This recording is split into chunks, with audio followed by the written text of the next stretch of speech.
it can take us down in a situation like this because we're really, stuck and there's no fuel. A Boeing 777 belonging to Air India circles high above one of the busiest airspaces in the world. On board, 357 people. Beneath the fuselage, only a fraction of the fuel the aircraft departed with.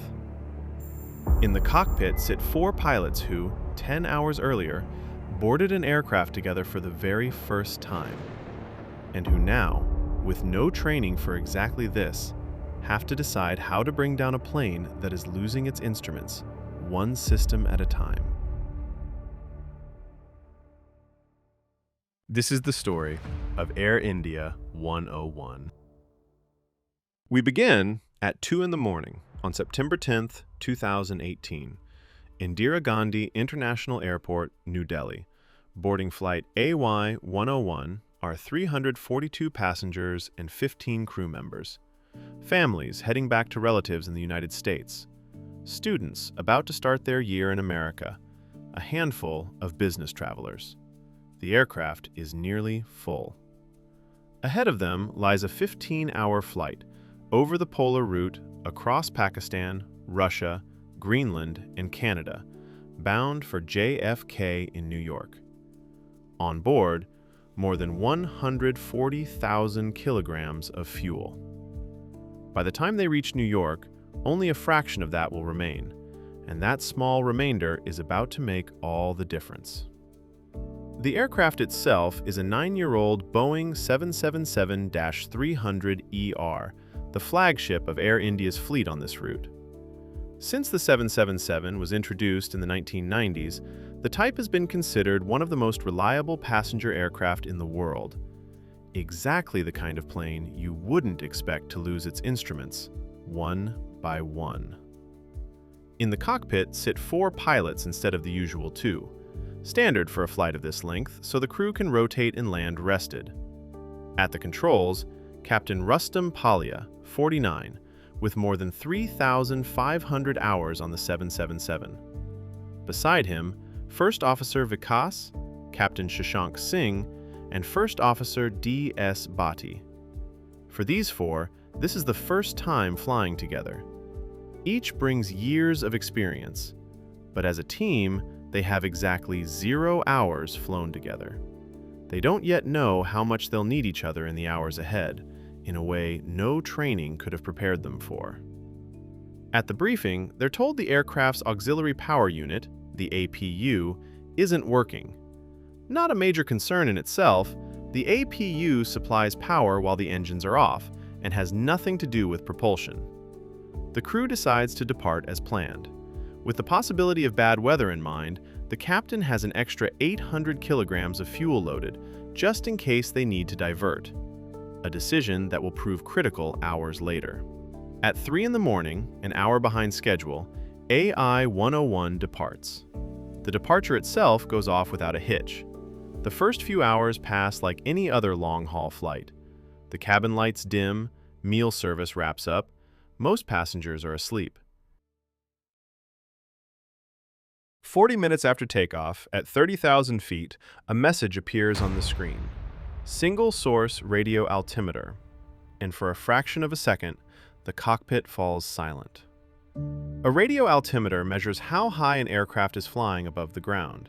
Not above sea level, like the standard altimeter, but the exact distance to the terrain below, measured using radio waves sent downward and bounced back. For safety, the 777 carries 3 of them as standard, 1 for the captain, 1 for the co-pilot, and 1 backup. Now, 2 of them have failed, which means only 1 remains. During cruise, that's not a problem.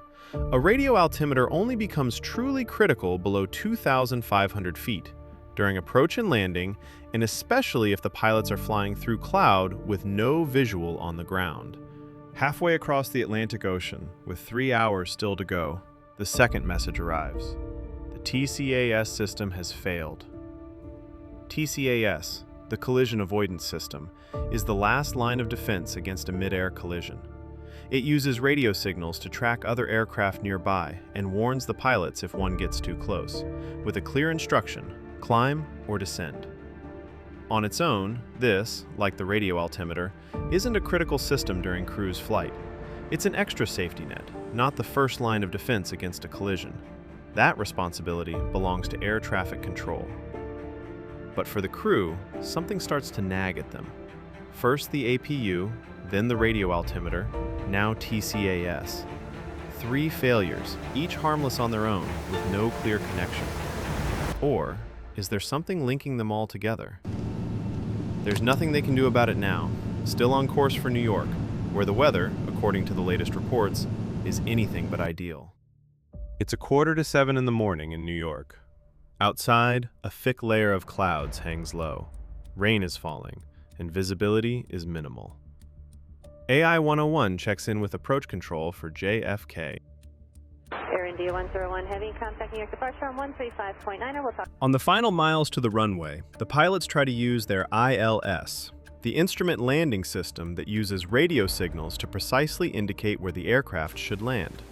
In weather like this, with a cloud base of barely 200 feet, the ILS is essentially indispensable. Air India 101 Heavy, ATIS is in summation November, expect ILS approach runway 48. But the ILS won't lock on to the runway signal. This system fails too. With a working ILS signal, the pilots wouldn't have needed to see the runway themselves until 200 feet. But because the signal has failed, the crew switches to an LNAV/VNAV approach, a less precise method that relies on GPS. As a result, they now need to have the runway in sight as early as 600 feet, well before they land. We had some onboard instruments problem, and because of that we are not able to conduct the ILS for zero flight as you suggested us. And now we're just looking for the alternates, what best we can do. Do we have any sector visibility where we can come from the other side and not use an ILS and continue on the VNAV and come and land into New York? Or As they're setting up for this, another alarm goes off. The landing gear may not be fully extended. A checklist later reveals it's a false alarm. The gear is actually fine. But at a moment when the crew is already overloaded, every extra distraction is one too many. The aircraft is losing altitude, descending at 5 to 6 kilometers per minute, and the approach becomes unstable. The localizer, we lost and our minima changed, and so there were a lot of issues involved. So we're trying to sort that out, if we can even continue with this approach.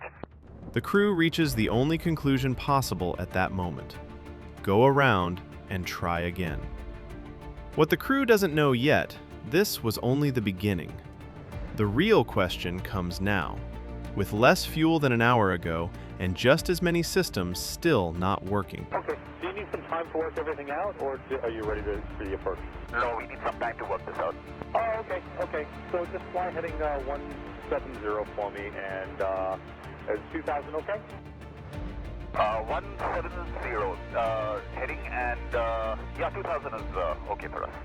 Back at 2,000 feet, the crew checks in with departure control. They need time to work out exactly what's wrong. To understand what happens next, you need to know what a cloud base is. The cloud base is the altitude at which the bottom of the cloud sits. In other words, the height at which a pilot can first see the ground. With a working ILS, a pilot can land with a cloud base of almost 0 feet. Without ILS, they need at least 600.